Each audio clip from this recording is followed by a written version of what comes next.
Bienvenue sur le plateau TV du Salon de l'Immobilier de Marseille. J'ai le grand plaisir d'accueillir ce matin Emmanuelle Rivassou. Bonjour Emmanuelle, Bonjour. que tout le monde connaît bien sûr puisque vous êtes décoratrice dans l'émission Maison à vendre de Stéphane Plaza sur Exactement. M6. On en profite pour dire donc c'est un horaire, il y a plusieurs diffusions. Hein. Tout à fait, un prime par mois le mercredi soir et tous les dimanches les rediffusions. Et donc aujourd'hui nous sommes samedi, hein, et donc demain il y aura une rediffusion avec Exactement. un prime par mois, c'est quand même une belle marque de reconnaissance pour l'émission. Hein. Exactement, et c'est beaucoup de boulot aussi puisque ça équivaut à 2 maisons par mois, une réalisée par Sophie Fergiani et une par moi-même. Donc, Et là vous tournez constamment. J'étais avec Stéphane hier et je le retrouve lundi, juste le temps de faire l'aller-retour ici au soleil à Marseille. Alors, on va parler avec vous, Emmanuelle, du homestaging. Oui. On aura l'occasion d'en parler aussi avec Homestaging Experts qui sont sur ce plateau. On va faire simple. Le homestaging, qu'est-ce que c'est? Eh bien, le homestaging, c'est préparer son bien à la vente. En fait, tout simplement, quand on a un entretien d'embauche, on met un costume, on se rase, on se prépare. Eh bien, pour vendre bien son appartement, c'est pareil. On le prépare, on le met en valeur.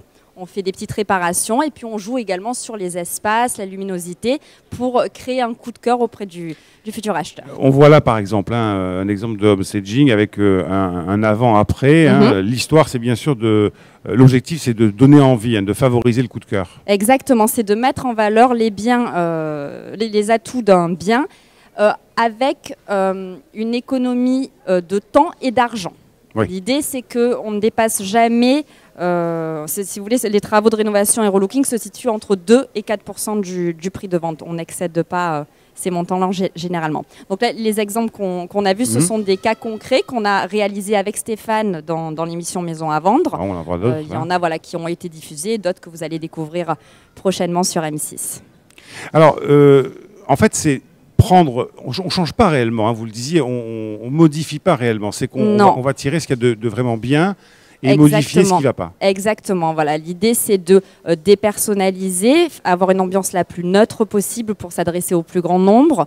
L'idée, c'est de enlever les gros meubles imposants pour voir les volumes. C'est d'unifier, rendre homogène une décoration. Voilà. L'idée, c'est de vraiment s'adresser...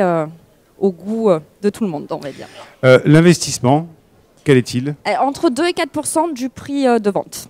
Entre 2 et 4% du prix de vente, d'accord. Exactement. Il y a des vrais chiffres en fait, qui montrent qu'en fait, on réduit par 4 le délai de vente avec le homestaging et on réduit très fortement aussi le taux de négociation. Donc c'est un vrai atout pour la vente. Oui, l'AFNAIM communique là-dessus, ce qui est aussi un signe, puisque au départ, le homestaging, c'était une activité qui n'était pas, entre guillemets, reconnue comme telle, en tant que telle, et aujourd'hui, réellement, c'est reconnu par les agents immobiliers. C'est une vraie activité. Ça existe depuis les années 70 aux États-Unis et au Canada. Oui. C'est extrêmement développé. Et puis en France, c'est vraiment Stéphane Plaza qui a rendu le homestaging populaire avec l'émission Maison à vendre qui existe depuis 8 ans maintenant.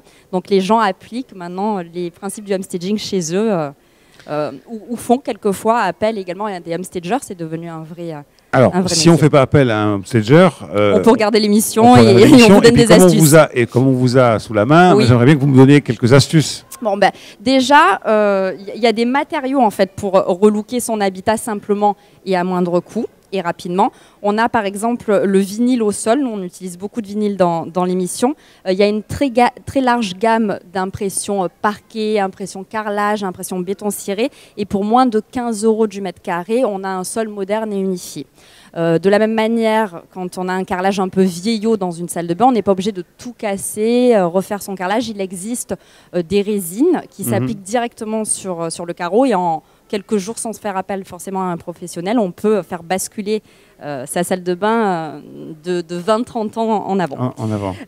Et puis, autre astuce, le plaid qu'on utilise beaucoup quand on a un canapé qui n'est plus vraiment d'actualité. On n'hésite pas à le recouvrir avec des plaids. Un plaid, ça vaut 10 €. Et puis, il y a plein de petits coussins de tendance qui coûtent entre 10 et 20 €. Donc, c'est facile de relooker son intérieur sans forcément de dépenser beaucoup d'argent. Avec quand même 6 principes de base, on va dire 6 commandements. Hein, quand Exactement, on dit qu'on a 6 commandements dans le homestaging. 1, c'est nettoyer, évidemment, quand on met son bien en vente, il faut que ce soit propre. 2, on répare toutes les petites imperfections et signes de vieillissement auxquels on s'habitue. Eh bien, le visiteur, lui, il remarque tout de suite une fuite, une prise d'essolé. Donc on répare sa maison. Ensuite, on range.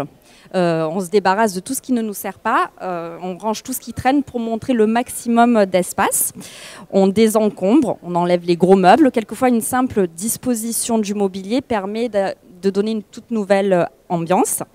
5, on dépersonnalise, on enlève les photos de famille et puis collections en tout genre. Et 6, on harmonise, on essaye de repeindre les murs dans des teintes plus neutres. Et d'harmoniser de manière générale la décoration. Il ne faut pas avoir une décoration trop typée, il faut une décoration qui pèse au plus grand nombre. Qui soit sobre, qui soit neutre, qui soit dépersonnalisée entre guillemets dans le bon sens du terme pour que la personne qui vient puisse se sentir chez elle presque quelque part assez facilement et avoir effectivement une cohérence des couleurs et on peut le comprendre. Alors on va voir quelques images que vous avez apportées de avant-après que Julien, notre réalisateur, va nous envoyer. Voilà, on voit là le carrelage par exemple typiquement. Exactement, a été recouvert par un vinyle béton. On a le même canapé. On a la même disposition, simplement là, on a rajouté une table basse. Quelquefois, on ajoute des meubles. Oui, belle table basse. Voilà, une table basse pour montrer un salon convivial. Il faut qu'on ait envie de vivre. Et là, c'est particulièrement intéressant parce qu'on voit effectivement 2 piliers qui sont finalement assez jolis. Bon, ça fait un peu maison provençale, on va dire. Mais voilà, ils ont tendance. Là, ils ont été mis en valeur. Voilà, voilà. Oui, plutôt que de masquer, souvent, on conserve les éléments et on essaye d'apporter. Alors. Là, c'est pas vraiment du upstaging, on va dire, parce qu'on a rajouté de la couleur. Normalement, on fait le contraire. Tout simplement, là, c'était une maison à Lille. Et Stéphane avait demandé à ce que la maison se démarque, parce qu'il y en avait une vingtaine à vendre de similaires autour. Donc, l'idée, c'était de se démarquer pour créer un coup de cœur. Donc, quelquefois, on peut tente de la couleur. Voilà. Voilà. Donc là, on est dans des teintes homogènes. Les avant-après, c'est ce qu'il y a de plus. Oui, parce que là, vraiment. Là, c'était à Marseille. Une émission qu'on a tournée l'année dernière, ouais. Donc là, on voit bien qu'on est dans des teintes adaptées, un peu criardes dans l'avant. Hein. On est sur de l'ocre, du jaune, avec du bleu. Bon, tout ça, ça va pas forcément ensemble. Ça a vieilli, tout à fait. Et donc, j'ai conservé le canapé que j'ai recouvert avec des plaids et des coussins. Voilà l'astuce.